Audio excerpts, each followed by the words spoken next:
प्रभु यीशु मसीह के नाम से सबको जय मसीह की। 10/11/2025 का वचन हम देखने जा रहे हैं, जो कि सबोपदेशक उसका 12 अध्याय 14 वचन। क्योंकि परमेश्वर सब कामों और सब गुप्त बातों का, चाहे वे भली हो या बुरी, न्याय करेगा। मेरे प्रियो, हम पिछले वीडियो में इसी सबोपदेशक के विषय में हमने देखा है, जो कि सुलेमान राजा जो है परमेश्वर से ज्ञान और बुद्धि पाया और आशीष पाया। उस आशीष के द्वारा जो भी उनके मन चाहे उस कार्य को किया, लेकिन किसी में संतुष्ट ना हुआ। लेकिन परमेश्वर के भय जब माना, वही उसी में एक मनुष्य का संतुष्ट है, उसी में जो है एक मनुष्य के लिए भला है। इस बात को वो जाना, लेकिन वह अंत में जो है स्त्रियों के वजह से, अन्य स्त्रियों के वजह से वो बिगड़ गया।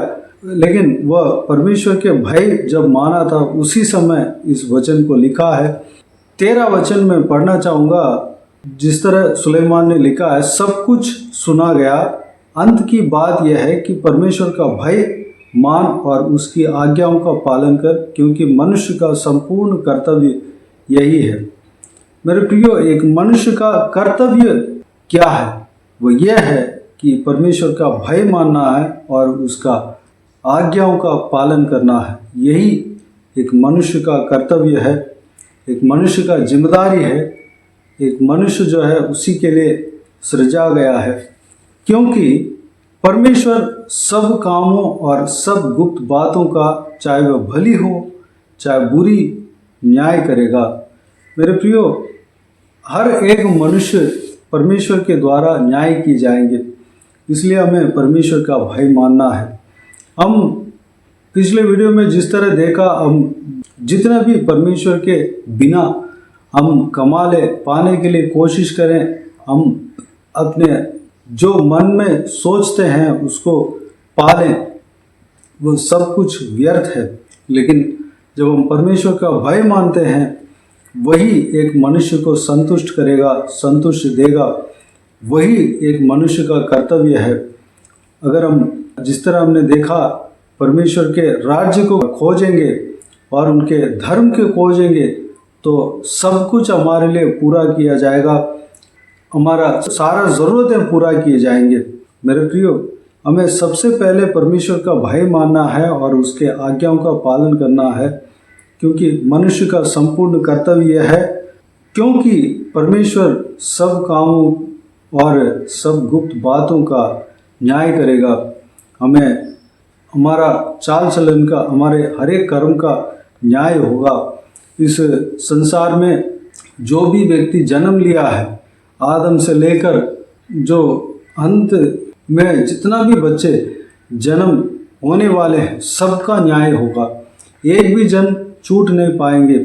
हर एक जन जो धर्म के काम किए हैं, जो परमेश्वर का भय माना है, उन सबका जो है प्रतिफल उन्हें मिलेगा। और जो बुरा काम किया है, परमेश्वर का भय नहीं माना और अपने मन की इच्छा के अनुसार चला, उनका भी, उनके चाल चलन का भी प्रतिफल उन्हें मिलेगा। इस बात को प्रभु यीशु मसीह भी बताते हैं, जो कि मत्ती रचित सुसमाचार उसका 25 अध्याय 31 से लेकर 46 तक इसमें लिखा हुआ है। प्रभु यीशु मसीह उनके न्याय के दिन में क्या क्या होगा, वो सब कुछ लिखा हुआ है। अगर हम पढ़ेंगे तो जान पाएंगे। मेरे प्रियो, हमें उस न्याय के दिन के लिए हमें तैयार होना है। हमारा हर एक कर्म का फल परमेश्वर हमें देगा। हमें परमेश्वर का भय मानकर अगर हम चलेंगे, हम परमेश्वर के भाता हुआ काम को अगर हम करेंगे, जो है हमारा कर्तव्य जो है, उस कर्तव्य को हम निभाएंगे, उनके आज्ञाओं का पालन करेंगे, तो उसका प्रतिफल हमें मिलेगा।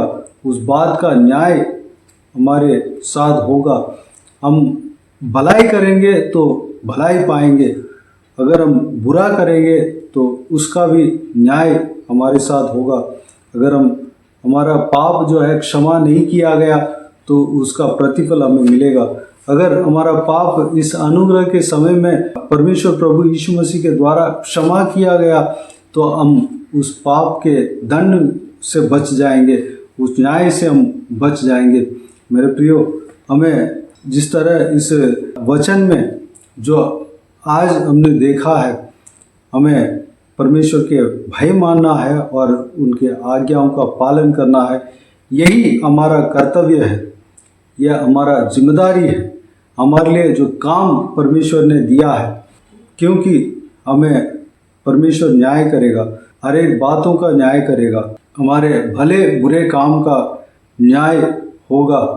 मेरे प्रियो, इसमें लिखा हुआ है सब कामों का, सब गुप्त बातों का परमेश्वर न्याय करेगा।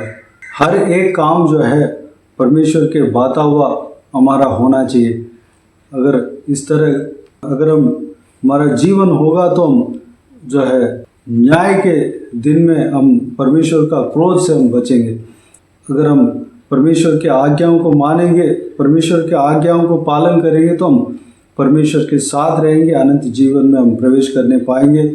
परमेश्वर हम सबको बचाना चाहता है, परमेश्वर प्रेमी है, परमेश्वर हमसे प्रेम रखता है, हमें उद्धार देना चाहता है। हम परमेश्वर के ऊपर भरोसा रखकर, परमेश्वर का भय मानकर उनके आज्ञाओं के मुताबिक अगर हम चलेंगे तो हम परमेश्वर के साथ रहेंगे, परमेश्वर का अनंत जीवन में हम प्रवेश करने पाएंगे। परमेश्वर का भय मानना यानी कि परमेश्वर के ऊपर प्रेम रखना, उनके आज्ञाओं को मानना, यही परमेश्वर के भय मानना है। मेरे प्रियो, इस वचन को हम जो है नया नियम में हम देख सकते हैं। परमेश्वर के आज्ञाओं को अगर हम मानेंगे वही परमेश्वर का भय मानना। हम हर एक चाल चलन में ये हमें सोचना चाहिए कि परमेश्वर हमें देख रहा है, परमेश्वर हमें न्याय करेगा, परमेश्वर का नज़र हमेशा हमारे ऊपर है। इस बात को हमें हमेशा याद कर लेना है। हमारा चाल चलन जो है परमेश्वर के आज्ञा के मुताबिक होने पाए। इस बहुमूल्य वचन के द्वारा जो भी हमने मनन किया, सारे बातों के अनुसार चलने के लिए अपने आप को परमेश्वर के हाथों में समर्पित करें। परमेश्वर के भय मानने के लिए, परमेश्वर के आज्ञाओं के अनुसार चलने के लिए अपने आप को परमेश्वर के उपस्थिति में समर्पित करें, परमेश्वर के हाथों में समर्पित करें। आइए हम प्रार्थना में जाएं। स्वर्ग पिता, दयालु परमेश्वर, आपको धन्यवाद देता हूँ आज के इस परमेश्वर 10 तारीख का इस सुंदर वचन के लिए आपको धन्यवाद देता हूँ। परमेश्वर, इस वचन के द्वारा जो भी हमने मनन किया, सारे बातों के लिए आपको धन्यवाद देता हूँ पिता। परमेश्वर, जिस तरह हमने पिछले वीडियो में भी देखा, परमेश्वर आपके भय मानना ही हमारा कर्तव्य है। परमेश्वर, आपके भय अगर मानेंगे तो सारे बातों का मतलब रहेगा, परमेश्वर हमारा मेहनत का मतलब रहेगा। परमेश्वर, हमारे कुछ भी व्यर्थ नहीं जाएगा। परमेश्वर धन्यवाद, आपके बिना हम जो भी कमा लें, जितना भी कमा लें, सब कुछ व्यर्थ है। परमेश्वर धन्यवाद पिताजी, हम आपके आज्ञाओं को मानने से ही हमें संतुष्टि मिलेगा, बाकी किसी में भी संतुष्टि नहीं मिलेगा। परमेश्वर, इस बात को भी हमने मनन किया। परमेश्वर धन्यवाद देता हूँ पिता, यही हमारा कर्तव्य है। परमेश्वर, आपके राज्य को खोजना है और आपके धर्म को खोजना है। परमेश्वर, बाकी सब कुछ आप हमें देंगे, सब कुछ हमारा ज़रूरत है, सब कुछ पूरा किया जाएगा, सब कुछ हमें मिलेगा। परमेश्वर धन्यवाद देता हूँ पिता, आपके भय मानना और आपके आज्ञाओं के अनुसार चलना यही हमारा कर्तव्य है परमेश्वर, क्योंकि आप हमें न्याय करेंगे। हालेलुया।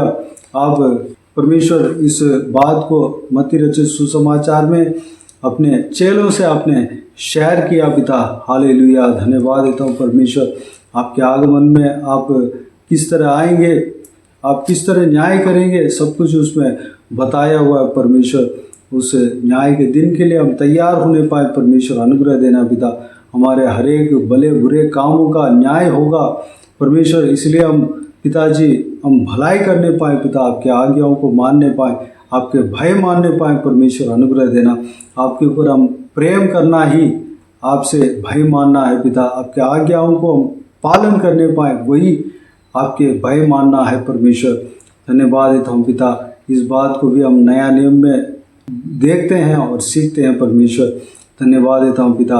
हालेलुया। इस बात के अनुसार हम चलने के लिए अनुग्रह देना, इस वीडियो को देखने वाले हर एक जनों को इसी तरह चलाना परमेश्वर। धन्यवाद। बाकी सारे बातों को आपके हाथ में सौंपते हैं, सबको आशीष देना, संभालना, चलाना परमेश्वर।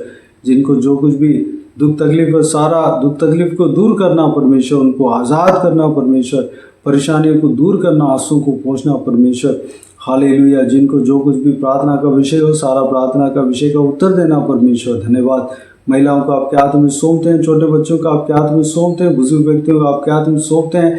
इस वीडियो को देखने वाले हर एक जनों को, उनका परिवार को आपके हाथ में सौंपते हैं। सबको सुरक्षित रखना, संभालना, बुराई से बचाना, दुष्ट मनुष्य से बचाना, दुष्ट लोगों से बचाना परमेश्वर। धन्यवाद। हालेलुया। बाकी सारे बातों को आपके हाथ में सौंपते हैं। सारा आदर महिमा जलाल आपको मिलती रहे। सारा दुआ प्रार्थना को प्रभु यीशु मसीह के नाम से मांगते हैं, सुन और ग्रहण कर। आमीन आमीन। प्रभु यीशु मसीह के नाम से प्रभु यीशु मसीह का आशीष और अनुग्रह हम सभी के ऊपर बने रहे। आमीन आमीन। मेरे प्रिय, इस चैनल को सब्सक्राइब करें और शेयर करें। अगर किसी को भी प्रार्थना का विषय हो तो डिस्क्रिप्शन में दिए हुए नंबर पर कॉल करके प्रार्थना करा सकते हैं। हम आपके लिए प्रार्थना करेंगे। प्रभु यीशु आप सबको आशीष दे। आमीन आमीन।